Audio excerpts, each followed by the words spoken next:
the Oxford History of England, the great historian Sir Frank Stanton wrote, "Between the end of Roman government in Britain and the emergence of the earlier English kingdoms, there stretches a long period of which the history cannot be written." With the departure of the Roman troops, historians imagined the end of history. And from their empty pages, we have conjured up a desolate wasteland of abandoned cities, overgrown fields, and marauding barbarians, and we called this the Dark Ages.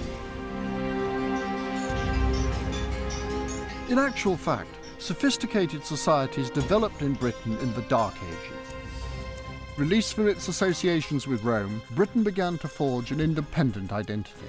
Ancient trade routes were resurrected, languages evolved, and the foundations of modern European thought were laid down. These were not the Dark Ages.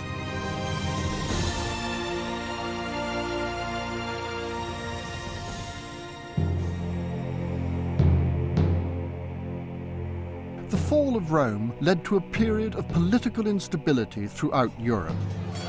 Tribes of barbarian invaders swept across the provinces of Rome, looting and pillaging the land. St. Jerome laments this terrible time. Savage tribes in countless numbers have overrun all parts, and those which the sword spares, famine ravages. I cannot speak without tears.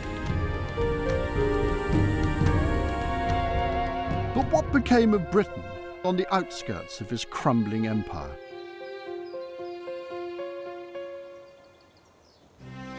The trouble is, there is a gap in the historical record. At one end, we have 410, a date as indelible and emotive as 1066.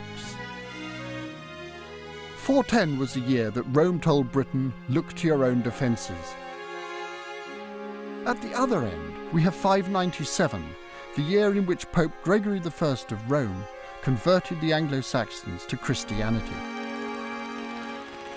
In between, there are only fragments and stories, a murky historical no man's land. The perfect breeding ground for myths and legends. Emerging from the shadows of his period is the figure of King Arthur who, if he existed at all, rose to prominence in these troubled years. But here lies a crucial paradox. How can a period of Dark Age barbarism also have produced the greatest folk hero Britain has ever had? Was Arthur invented to make up for a lack of real history, or is there some foundation to these peculiar myths? As a prehistorian, I'm used to dealing with long periods without any written records, but that doesn't mean that nothing happened. I'm going to find out what really did happen in this mysterious time. And I'm going to start in the place where the collapse of the Roman government must have been most keenly felt, the cities. The Romans built a network of civic centres across Britain. I went to York, one of the largest of these, to find out what happened after the legions left.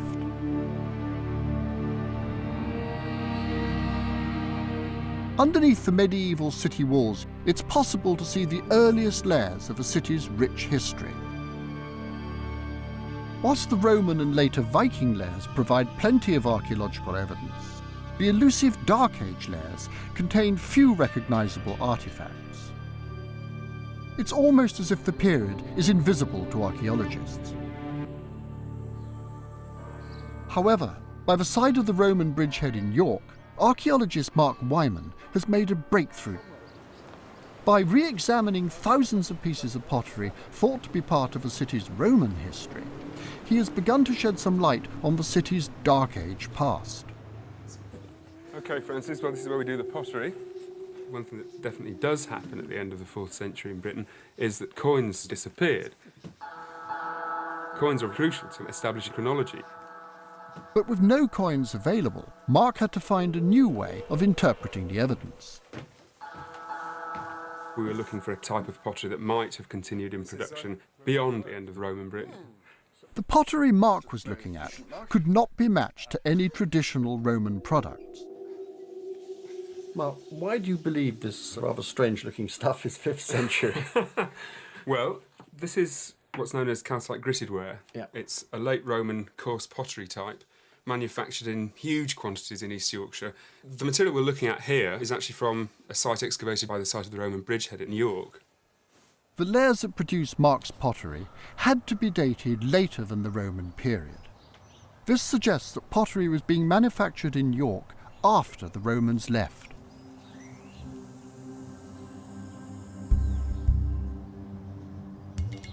This business of making pottery in the 5th century has put the cat among the pigeons. Why is that? The received view of Roman Britain, and one that's still quite widely held, I think, has been that Roman Britain's end is exceedingly sudden, and the archaeological material that we require to understand activity, to understand the past, just isn't being made. The reason I set out to do this research was to identify a type of artefact which we could say is manufactured in the 5th century, to argue against the idea of everything suddenly coming to a juddering halt. Life in York did not come to a standstill in 410. Mark had found evidence for some kind of activity in the city after the Romans left. And he is not alone with these discoveries. All over the country, archaeologists are starting to piece together a picture of Dark Age Britain very different from the conventional story of collapse. It's time to start rewriting the history books. Archaeology, like all humanities, is a product of its time. And Victorian archaeologists were part of a British Empire which compared itself to Rome. So they had every reason to suggest that when great empires collapse, disaster and chaos follow.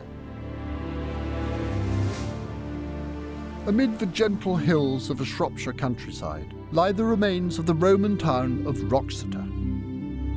The romantic ruins fascinated early antiquarians, who saw it as an evocative reminder of a great civilization which had fallen into ruin. Wroxeter was first excavated in the 19th century. These Victorian archaeologists were so excited by the Roman remains here that they did not spot something that would completely rewrite the history of the town.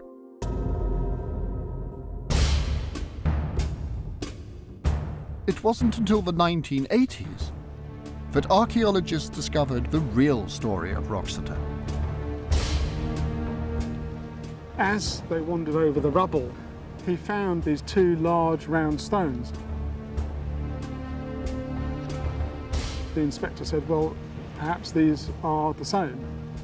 They noticed lines of packed rubble and plaster. And they suddenly realised they had this massive, great building. It was so big, it's a bit like trying to see an elephant standing a foot away. The north wall was taken down, dismantled, and the rubble was used to create a huge building platform. What they were doing was making a solid foundation onto which they could then build a timber frame structure.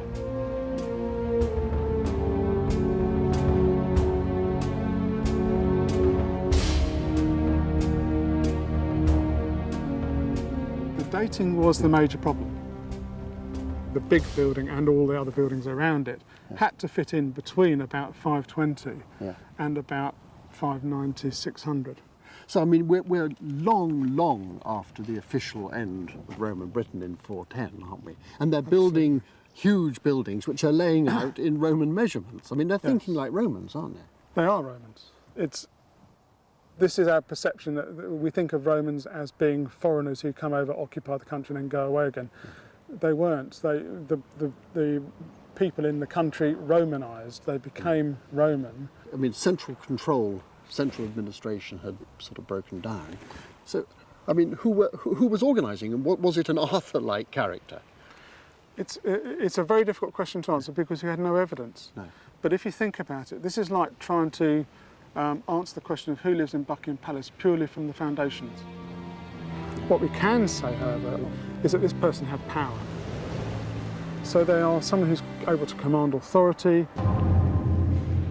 there is a structure to the society.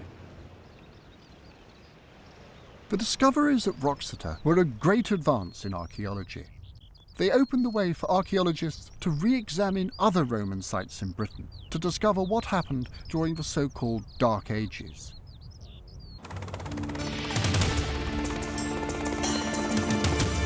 Hadrian's Wall was one of the most important military sites in Roman Britain. Stretching from coast to coast, the wall includes a series of garrison forts. In its heyday, this was a bustling community of soldiers and their families defending the northern fringes of the empire.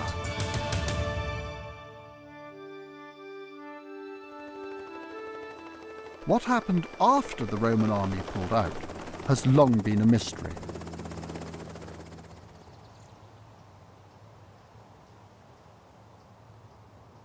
It used to be believed that King Arthur fought his final battle of Camlan near this remote, windy spot on Hadrian's Wall.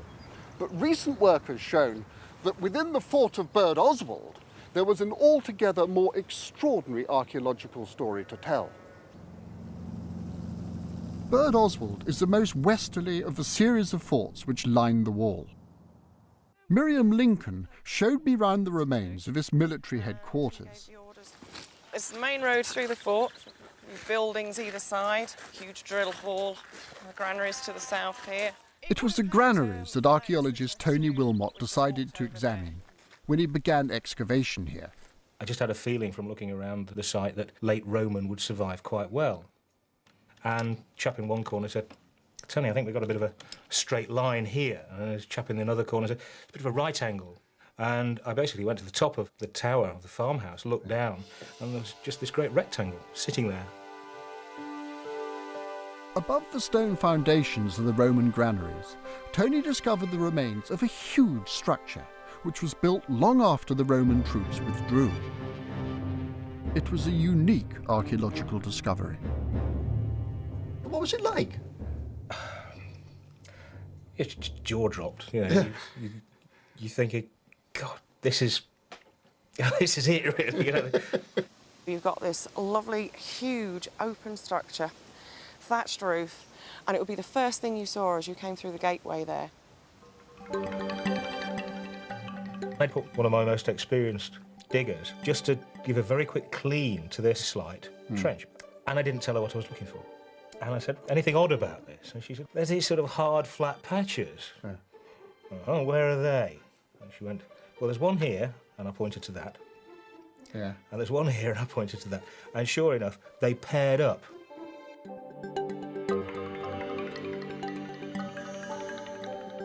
It was completely objective because I hadn't told her what I was doing. That's how it became confirmed. The strange markings that Tony found were the remains of 12 footings which formed the skeleton of an enormous wooden hall that had been built after the Roman troops departed. So what kind of a group of men built a building like that? I mean, it's a socking great big thing. I think the key is there's no break. The commander, perhaps even a hereditary commander by this point, would have become a central authority. And you can see that kind of gradually morphing into the idea of a petty king or a petty leader. Are we talking about a sort of protection racket? It's not hard to see them saying, well, OK, carry on paying your Roman taxes and we'll carry on seeing you all right. And from taxation to protection racket is perhaps not such a huge jump. The history books tell us Roman soldiers pulled out, turned out the lights and darkness descended. That's it, yeah. It wasn't happening here. These were native Britons. They had nowhere to go. This was home, yes. And so had to find a living somehow. Certainly there was no mass withdrawal from Burd Oswald.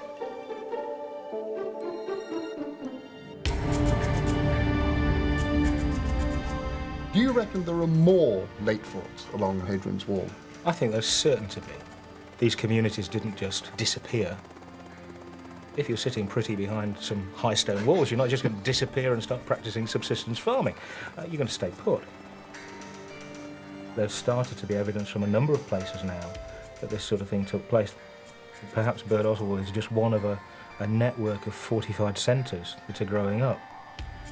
You could go down to the southwest, you've got hill forts being reoccupied. I think that we should see Birdoswald as one of those, rather than being part of the Roman frontier system at that time. Everything's changed. Yeah.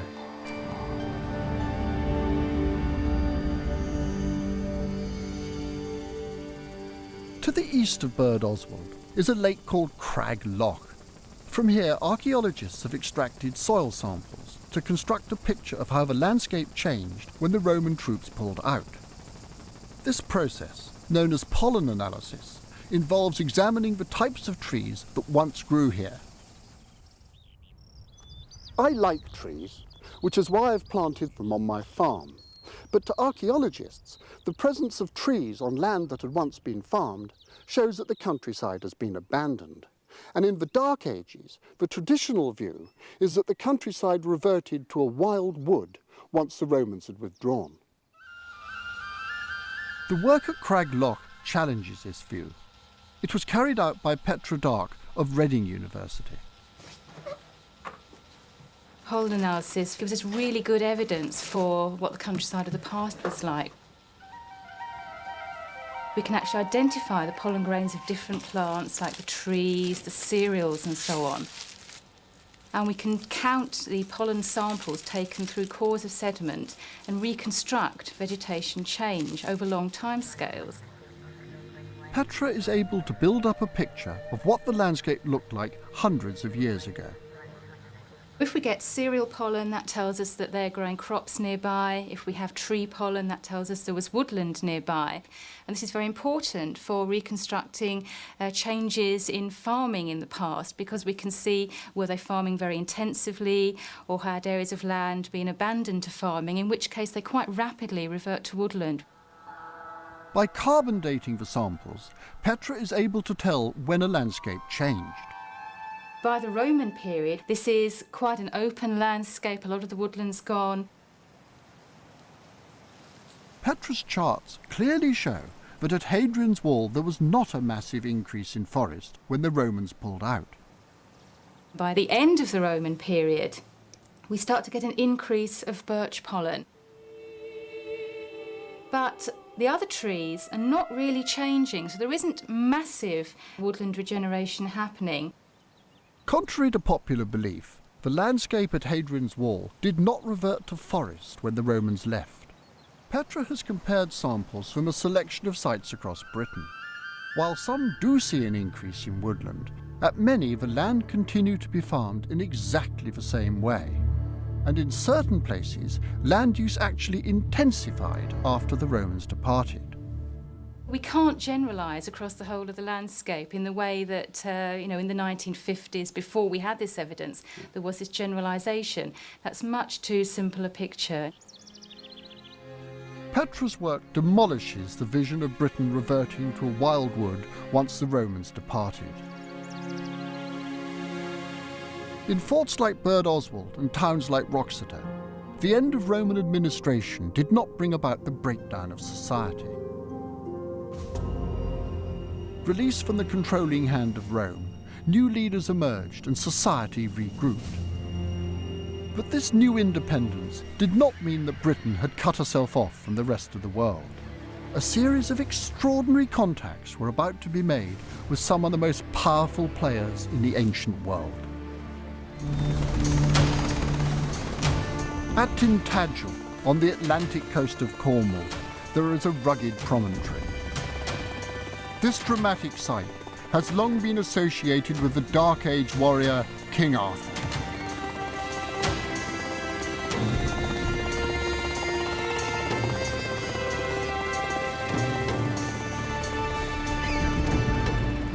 I think this one of the most romantic places in Britain. And I'm not surprised that Arthur is supposed to have been conceived in a castle here. The trouble is, those dramatic ruins over there are 13th century and have nothing whatsoever to do with Arthur or with Camelot. King Arthur first became associated with Tintagel when the author Geoffrey of Monmouth wrote a version of a legend in which King Arthur is born here. The Earl of Cornwall decided to build an Arthurian-style castle on the headland. Tourists have been coming here ever since to catch a glimpse of Camelot. However, the Dark Age story of Tintagel is far more exciting. Excavations here have shed new light on Britain's ancient contacts with the rest of the world.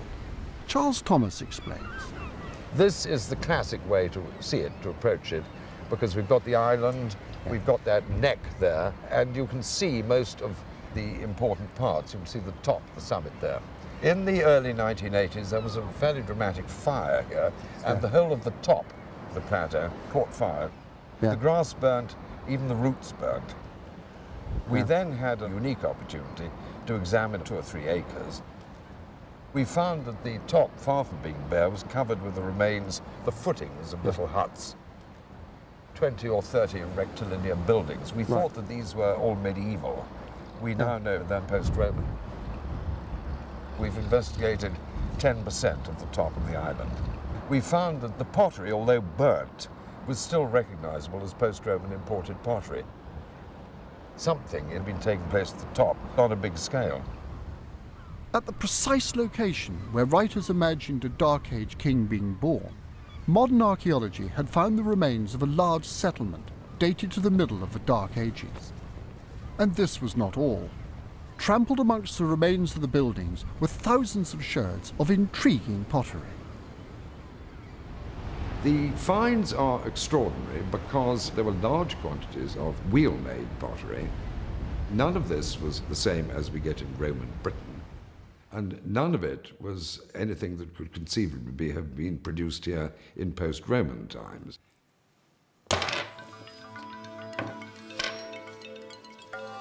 Archaeologists thought that the pottery looked Mediterranean in origin. But to be certain, they had it analysed by David Williams at Southampton University. What I did with colleagues is to make a thin section of part of the actual pot, stick it onto a glass slide and grind it down so it's terribly thin.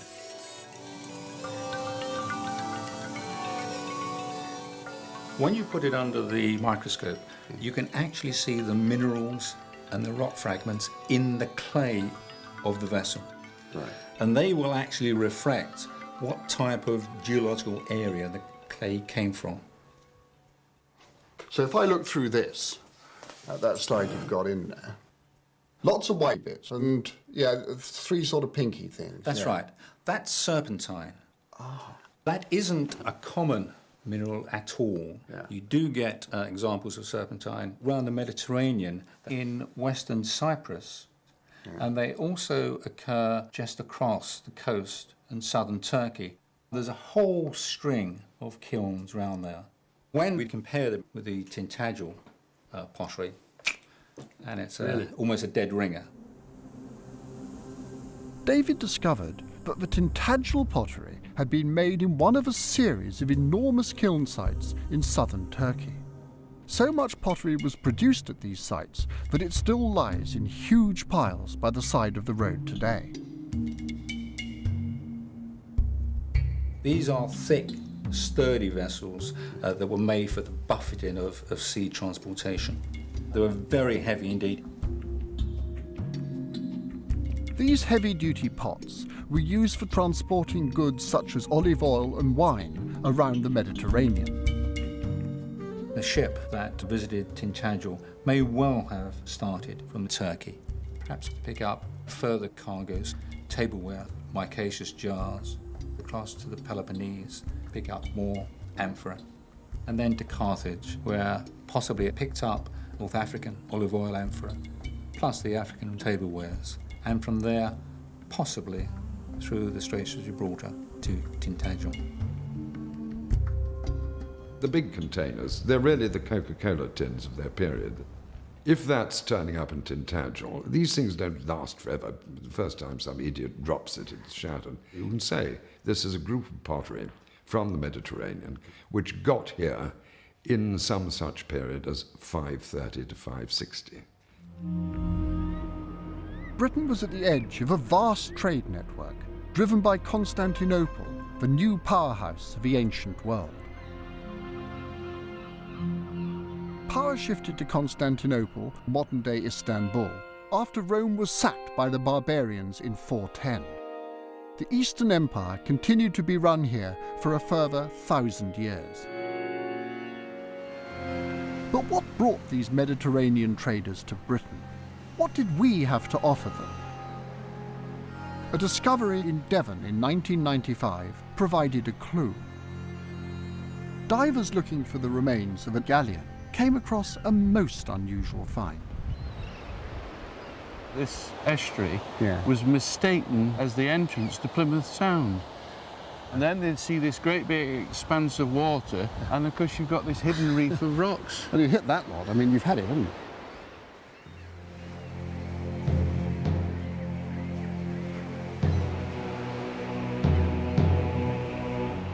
The first two divers came up to the surface, big smiles from ear to ear, with these tin ingots. Oh, look at that. God, it's heavy, isn't it? Yes, it's pure tin. When we had them analysed, they analysed them at 99.9% pure tin. And this is a clue that they're very old. One theory is there was a boat anchored out there, they were ferrying them out and they turned over on the reef. Tin had been a British export since prehistoric times. It was known to the Romans as the British metal. Is this what Byzantine traders were coming to collect from Tintagel?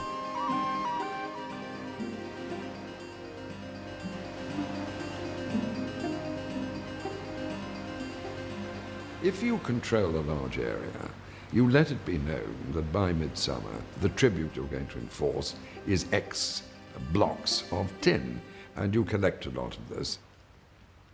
And this is something which would be extremely exchangeable in terms of Mediterranean goodies. The tin that the divers found lay a few metres away from a beach, which has yielded some intriguing remains.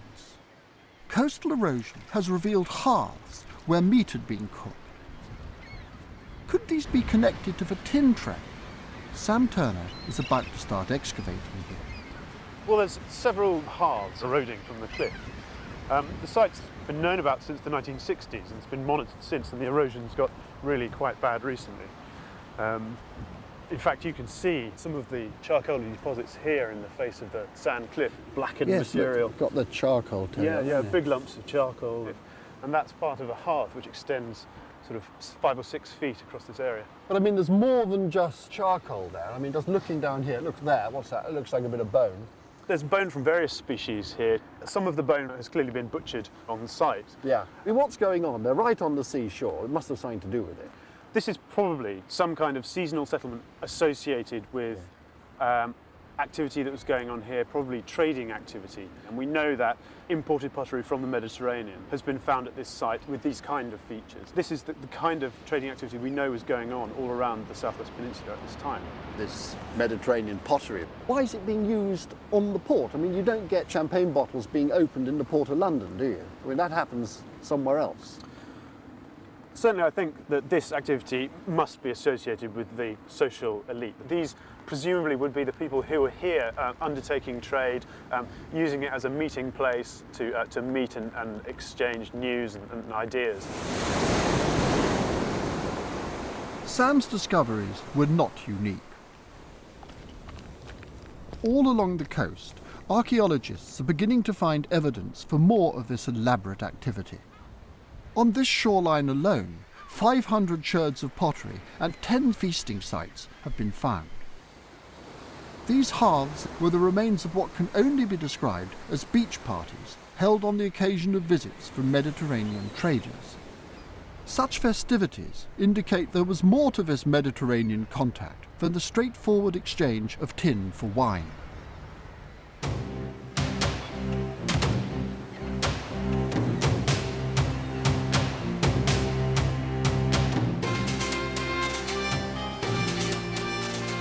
Today we place different aspects of our lives into clearly labelled boxes. Work, trade, religion, politics. But in the past, these partitions didn't exist. So I don't suppose that the Mediterranean and British traders were there just to exchange goods. These beach markets were to do with something altogether more profound, the ceremonial exchange of beliefs and ideas. And some archaeologists even believe that these ceremonies were politically driven. In the 6th century, the Byzantine Emperor Justinian I organised an attempt to reconquer the Western Roman Empire. This programme of reconquest was accompanied by a diplomatic initiative, a charm offensive to try to get local elites across Western Europe on board. One area where such elites existed was in Western Britain. And it's possible that what we see as trade between the Byzantine world and the British West was in fact diplomacy between Constantinople and the British kings who ruled that area. Whether or not these traders are on a political mission, I am certain that this contact was never purely commercial. The trade networks established between Britain and Byzantium provided a basis for the transmission of spiritual and intellectual ideas. They're bringing with them a whole range of new ideas. Archaeology can't show us that. Archaeology and history and language between them can infer its existence. And the pure archaeology, the dirt archaeology of pots, shows us one method by which it could have come. So, yes, there is a trade in ideas.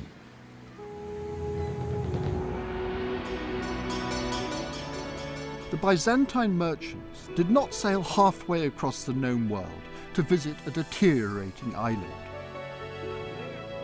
They came to an economically independent country whose people had goods and ideas to share with the rest of the world. But what were these ideas? There was one more step in the pottery story that would reveal the words of a Dark Age civilization hidden for centuries. Very little written material survives from the 5th and 6th centuries in Britain. For a long time, this was taken as proof that these were illiterate, uneducated times. In actual fact, nothing could be further from the truth.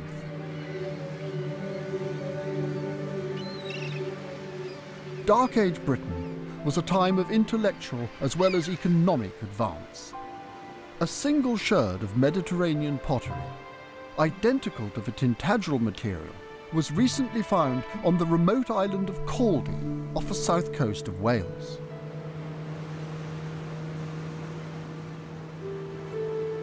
Caldy has been a holy island for hundreds of years. It still houses a monastery today. Jonathan Wooding showed me around. It's the only piece we've found here, but where you find one, there's doubtless got to be more. Eastern ceramics, where they're turning up here, represent a period when the East is interested in the West. It's sending trade missions, diplomatic missions, whatever it may be, but Eastern people are turning up in Celtic Britain and they're expecting to find people who are essentially like them, descendants of Romans, who know the same languages, the same rituals, the same basic cultural ideas. Caldy was part of the early monastic movement, which arrived in Britain with the pottery on boats from the Mediterranean. Well, the monastic movement arrives at the same time as the departure of Roman rule. In the East, it was already playing a part in providing a new leadership almost, a new focus of leadership in a changing society, and I'm sure it was much the same here. People took it up with great enthusiasm as an alternative to the more settled or urban Christianity of the Roman world. Dozens of monasteries sprung up in Britain in the Dark Age period, and they produced a new class of learned monk.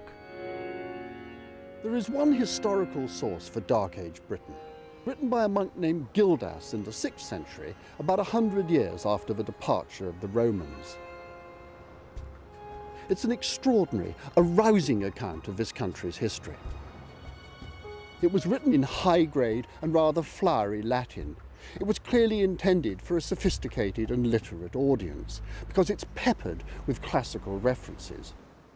Gildas was the preeminent theologian of monasticism in his era. The great founder of Irish monasteries on the continent actually cites him as someone that the Pope ought to have read in writing to the Pope, not just any old Pope, but Gregory the Great, the most monastic Pope really of the first millennium. He is very much a figure who is known all over Western Europe. A world that can produce a Gildas is the learned world in close connection with a wider intellectual, a wider religious community. He certainly isn't just a unique figure. He's unique in perhaps our records, but tells you more about our records than it does about the time. Gildas and men like him were not isolated monks hidden away from reality, but scholars in touch with the intellectual and religious ideas of their time. We see a Britain that is in contact with the rest of the world. It's a normal process of contact. It's not just an Eastern missionary turning up in an odd place. I think we have to start thinking about it now as a sort of much more global thing. I think finds in places like Tintagel and Bantham are on a scale now that make it unlikely that there's just one or two ships. But more finds are turning up every year, and I think in time we will have a much clearer picture of the scale and the importance of these contacts. They're more or less contacts that escaped history. So that's an example of where archaeology has really told you something that you just simply didn't know before.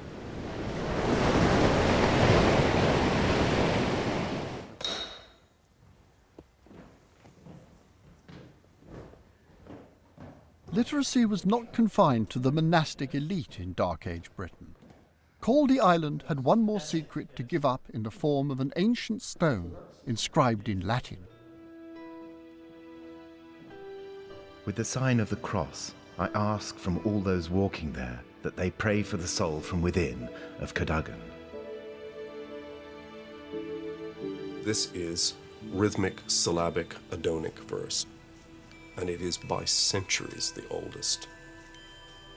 These people are using the meters that become the standard fare of every subsequent European literature. It's not Dark Age, it is not illiterate.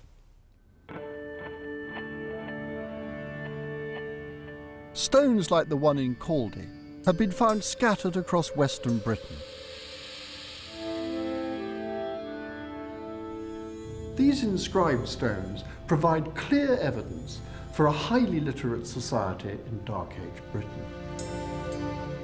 They are memorials, written not by kings or priests, but by ordinary people committing their thoughts to stone. For centuries, these inscriptions have been dismissed as the clumsy scrawling of a semi-literate society. In actual fact, they give us unique insight into the ideas that were structuring early British thought.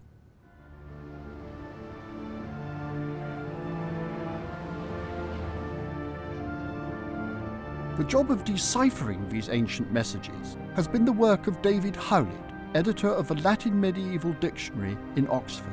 We're coming into the oldest part of the Bodleian Library, and what we see here is an embodiment in stone of the view of the universe that our ancestors had adopted from antiquity.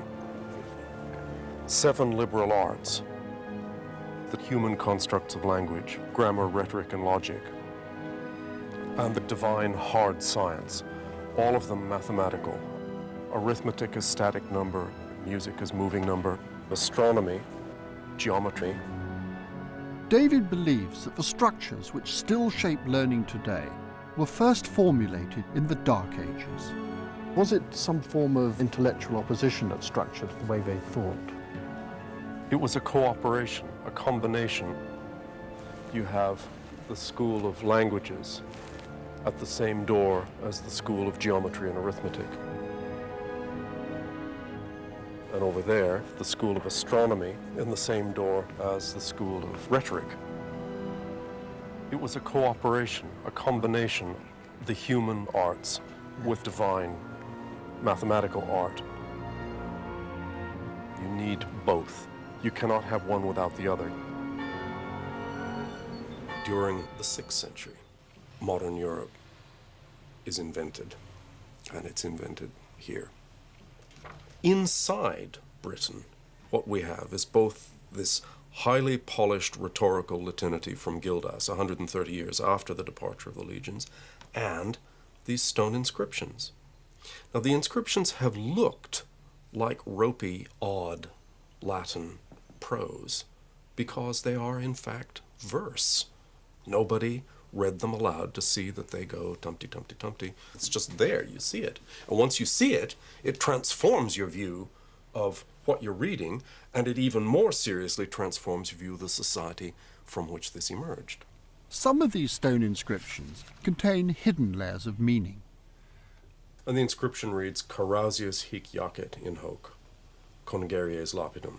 Carausius here lies in this, a heap of stones. Straightforward. But if you read it backwards, it reads, lapides gericon hoc in jacet hic ius auscar, which is a faultless dactylic hexameter. That's classical Latin. This is classical Latin, poetry, but read backwards. And if we return to the straightforward Carausius inscription and count at intervals of 7 letters, we find the name of the woman who designed this, which is Viola.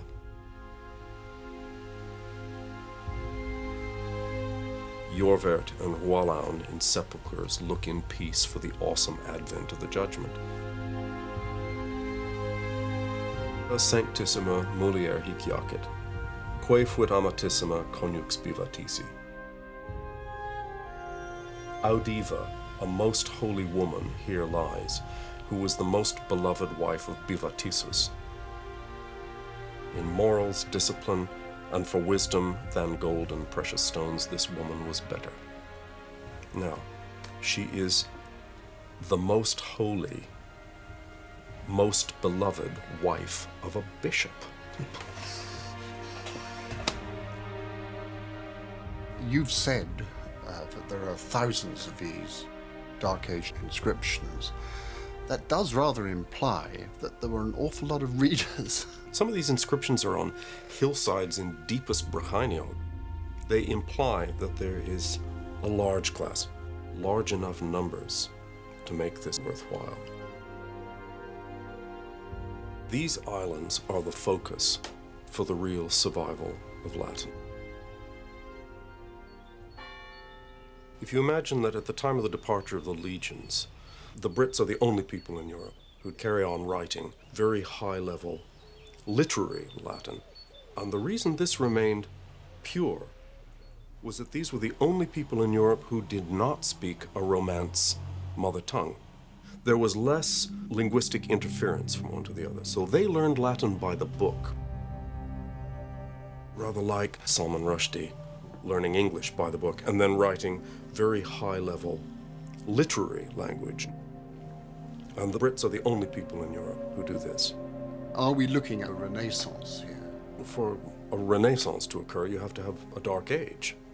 And I don't think the Dark Age ever existed. What I see is continuity in the intellectual life.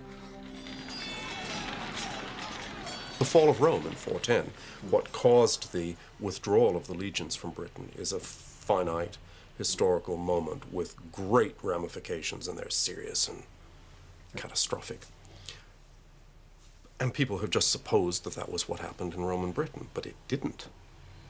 This is the only place that did not happen. So, in other words, instead of turning the lights out, do you actually think that the lights were turned up brighter? This is the only place in which the lights were turned up brighter.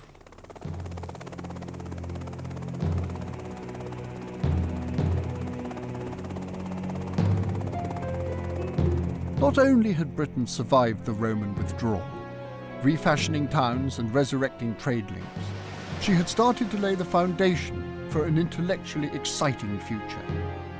I started this journey with the mythical figure of Arthur looming in the background, a reminder of the lack of real evidence we have for the Dark Ages. I ended it believing that I'd really found my Camelot. This period had given birth to myths and legends as magical as that of Arthur. Because this really was an extraordinarily creative time. Arthur may be historical fiction, but he is put in a real historical situation. In order to crystallize it, there becomes a person round whom these myths gather. And I don't mean myths as lies. This imagined golden age did have a real solid foundation. And that's Camelot. My own belief, for what it's worth, is that there was an Arthur, that he was a local war leader, and all took place in the north of Britain. Arthur could have been one of many strong leaders in this turbulent society. Perhaps he was one of the tough soldiers on Hadrian's Wall who took advantage of a crumbling government. Maybe he was a Romanized sophisticate who helped restructure towns like Wroxeter in order to carry on living a civilized life. He could have been a merchant made good, one of a southwestern elite with a bountiful Mediterranean links, or part of the monastic elite of the West, well versed in Latin and the holy life. In looking for Arthur, I have found a world far more exciting and far more real than any romantic tale of knights in shining armour. These were the real men and women of Arthur's Britain. But this world could not last forever. The Roman town of Wroxeter, where archaeologists had found such remarkable evidence for Dark Age survival and rebuilding, did eventually collapse. By the 7th century, a pagan ruler known as Penda overwhelmed the town and its inhabitants. This town's fate was sealed. So if ever an Arthur was required, it was then. It was, but he wasn't there. These fantastic early Welsh poems talk about Arthur-like figures, they talk about this period, but they're actually being written in the 8th and 9th century, and one can imagine this sort of sense that if only there was someone who could come and help us, if only there was someone who could fight off these oppressors. And I think that that's what this Arthur is all about. Arthur is all about this wish, this nostalgia for a past that never actually happened, but only if it had, they would have turned it all back and they would have kept their kingdom.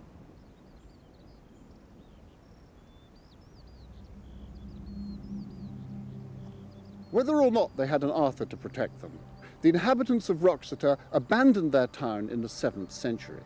Changes which had been happening elsewhere in Britain had finally overtaken them. It was a revolutionary tide which came not from the hills and mountains of Wales and the West, but from the flat, fertile plains of eastern England. The end of Wroxeter was the beginning of a new chapter in Britain's history, the Anglo-Saxon invasions.